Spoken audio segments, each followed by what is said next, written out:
आज आप रामपुर रजा लाइब्रेरी आए हैं, क्या उद्देश्य था आपका आने का? लाइब्रेरी आने का उद्देश्य तो जानकारी हासिल करना ही होता है, और कोई उद्देश्य तो होता ही नहीं। रजा लाइब्रेरी रामपुर की नहीं, पूरे हिंदुस्तान की शान है। भारत सरकार में इस पर बहुत ज़्यादा ध्यान दिया जा रहा है। मेरे मित्र किशन रेड्डी जी से मैं मिला था तो उन्होंने कहा था कि एक बार ज़रूर देख के आइए। और हज़रत अली की लिखी हुई कुरान शरीफ यहाँ है। मैंने ख़ुद अपने हाथों से उसको देखा, अपनी आँखों से देखा, हाथों से उठाया।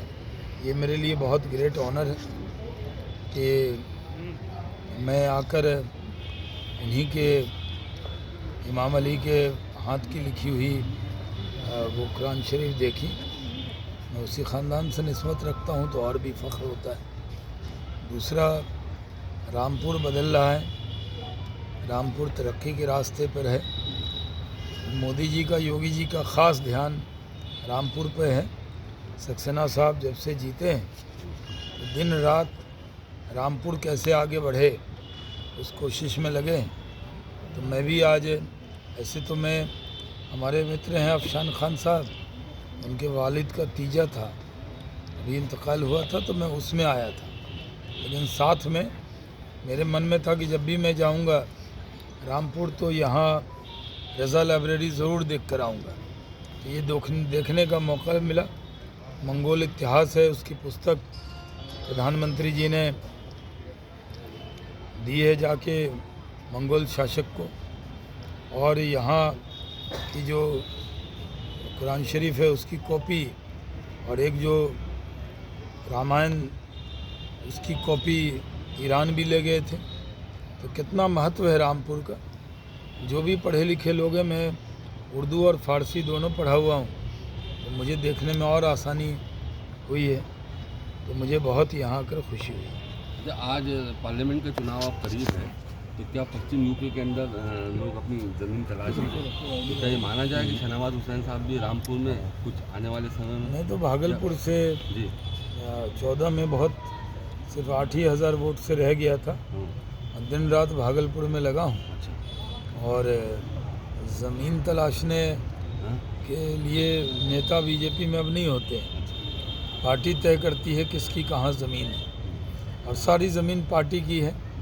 हम लोग तो उसमें सिर्फ काश्तकारी ही करते हैं। ज़मीन अब देख रहे हैं, तीनों राज्य में सरकार बनी। पहले नेता मुख्यमंत्री बनते थे, अब कार्यकर्ता मुख्यमंत्री बन रहे हैं। तो हर कार्यकर्ता को बड़ी खुशी हो रही है। आज 2 स्टेट में शपथ ग्रहण हुआ है और यहाँ पे भी हुआ है। लेकिन मैं रामपुर ज़िंदगी में पहली बार आया। मैं दुनिया के बहुत कम मुल्क हैं जहाँ मैं नहीं गया हूँगा।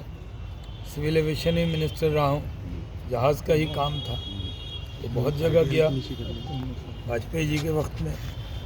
ऐसे भी मैं काफ़ी वेल ट्रेवल्ड हूँ। लेकिन रामपुर एक ब्लैंक था। तो मैंने सक्सेना जी से, जिला अध्यक्ष जी से, और हमारे बड़े भाई मुख्तार अब्बास नकवी साहब से कई बार कहा कि मैं रामपुर जाऊंगा। कल ही मैं कह रहा था कि रामपुर जाना है, लेकिन 6 बजे इनकी खबर आई कि तीजा है, उसमें आइए तो अच्छा होगा। तो मैंने प्रोग्राम बना लिया और मैं आ गया। ठीक है, मुस्लिमों के लिए भाजपा क्या कर रही है? क्योंकि नकवी जी भी नहीं, कुछ नहीं कर, आप भी दिखाई नहीं पड़ रहे कहीं। आप भी चेहरा दिखाई बोल नहीं तो पड़ दिया, कुछ नहीं कर रहे। हम पूरे भारतीयों के लिए कर रहे हैं। उसमें हिंदू, मुस्लिम, सिख, ईसाई हैं, अलग से किसी के लिए कुछ नहीं कर रहे। जो भी इस देश का नागरिक है, जो भारत माता की जय कह रहा है, उसकी जय हम कर रहे हैं। और जितनी योजना है, उज्ज्वला है तो सबके लिए, पक्का मकान तो सबके लिए, रोड बन रहा है, चौड़ा चौड़ा रोड, तो उस पर मुस्लिम नहीं चल रहे, चल रहे हैं। सबसे ज़्यादा फ़ायदा तो अमरोहा रामपुर वालों को ही हो रहा है, मुरादाबाद वालों को हो रहा है। मेरठ में 14 लेन की सड़क बन रही, तो उसमें तो कहीं सड़क पर लाल, हरा, गेरुआ और हरा निशान नहीं लगा कि इस पर गेरुआ वाले चलेंगे, इस पर हरा वाले चलेंगे। इसलिए अलग से कुछ नहीं कि ये मुल्क तरक्की करेगा तो इस मुल्क के बाशिंदे तरक्की करेंगे।